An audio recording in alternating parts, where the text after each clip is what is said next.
तो बचपन से मेरा मैथ्स कुछ ज्यादा खराब था। मुझे 9th क्लास में ही समझ में आ गया था कि मेरा मैथ्स में कुछ नहीं हो सकता। ओए सर, पागल हो गए हो क्या? मैथ्स में एबीसीडी कहाँ से आया? नहीं, मैं केस कर दूंगा आप पे। मेरा वकील किधर है? आयु बेटे चुपचाप अपनी जगह पे बैठ जाओ, तुम्हारा कोई वकील नहीं है। अच्छा 2 मिनट रुको, अभी बुलाता हूँ। कर दिया मैंने मैसेज, आ रहा है।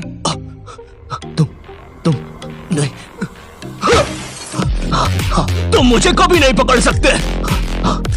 अरे लेकिन मैंने तो मजाक किया था, ये तो सच में ही भाग गए। सर भी फूट गया होगा रे खिड़की से। मैथ्स पर मुझे बचपन से भरोसा नहीं था। एक बार 5th क्लास में मैंने 9 का टेबल रटा था, 9 घंटे लगा के। अगले दिन स्कूल गया तो एक एबला बच्चा आके मुझे 9 का टेबल लिखने की ट्रिक बता रहा है। भाई 9 का टेबल कौन याद करता है यार? तू ऐसे लिख सकता है 9 8 7 6 5 4 3 2 1 1 2 3 4 5 6 7 8 9। माँ कसम बता रहा हूँ, उस टाइम वो बच्चा बस मुझे 9 का टेबल लिखने की ट्रिक बता रहा था, लेकिन न जाने क्यों उस टाइम वो मुझे मेरे 9 घंटे की मेहनत पे मूतता हुआ नजर आ रहा था। अरे 9 का टेबल कौन याद करता है? इससे तो 9 घंटे में स्टार उत्सव पे शाकरा का बूम देख लेता है।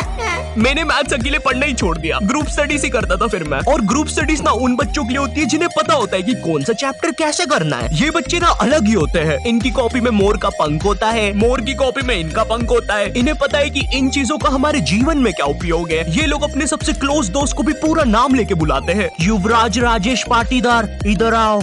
हाँ भाई, मेरे से ही काम है ना कि बाप को भी बुला के लाना पड़ेगा। ये वो बच्चे होते हैं जो घर में भी स्कूल यूनिफॉर्म में बैठ के पढ़ाई करते हैं। ये बच्चे 1 आवर 45 मिनट्स पढ़ने के बाद 15 मिनट का ब्रेक लेते हैं। नहीं, हमारे जैसे नहीं है कि 7 घंटे तक एक ही कॉपी के पन्ने को घूरे जा रहे हैं। उसमें भी कुछ याद तो हो नहीं रहा है। उल्टा 7 घंटे लगातार घूरने से पेपर के आर पार अलग दिखना चालू हो जाता है।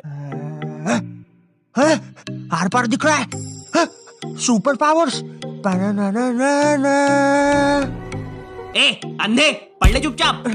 ठीक है मम्मी। अब मैं ग्रुप स्टडीज करता था मेरे दोस्त बंटी के साथ। बंटी बहुत ही भंड बच्चा था पढ़ाई में, लेकिन बंटी ना उन बच्चों में से था जिनके पास कुछ स्पेशल पावर्स होती है। बंटी पास भी थी घूमी हुई चीजें ढूंढ निकालने की। क्लास में किसी की कटर या रबर घूम जाए, बंटी फर्स्ट चार्ट की पता लगा लेता है कि कहाँ पर है चीजें। वो 5 वाली डॉम्स की रबर तो बंटी सूंघ कर ही बता देता था। तुम लोग को आम बात लग रही होगी कि रबर ढूंढने में कौन सी बड़ी बात है, लेकिन मेरे दोस्त, क्या तुम्हें पता है, अगर क्लासरूम में तुम्हारी रबर एक बार डेस्क से नीचे गिरी ना, तो वो इतने टप्पे खाएगी, वो इतने टप्पे खाएगी, वो 50,000 बार टप्पे खाती है और नाइजीरिया के किसी अनजान टापू पे चली जाती है। आम इंसान के बस की बात नहीं है क्लासरूम में रबर ढूंढना, लेकिन बंटी के बस की है। बंटी कहीं से भी, आकाश पाताल या भली साइड वाले जनरल स्टोर से ही क्यों ना, तुम्हें तुम्हारी रबर सही सलामत लाके देगा। जनरल स्टोर से इसलिए क्योंकि बंटी के पास 1 कार्ड था ना, एक क्लासी मेटल क्रेडिट कार्ड जो कि लाइफ टाइम फ्री है। इसके एप्लीकेशन के अंदर सब कुछ हो जाता है। स्पेंड्स को EMI में कन्वर्ट करना, हर स्पेंड पे रिवॉर्ड अर्न करके उसको कैश में रिडीम कर सकते हो। फैमिली की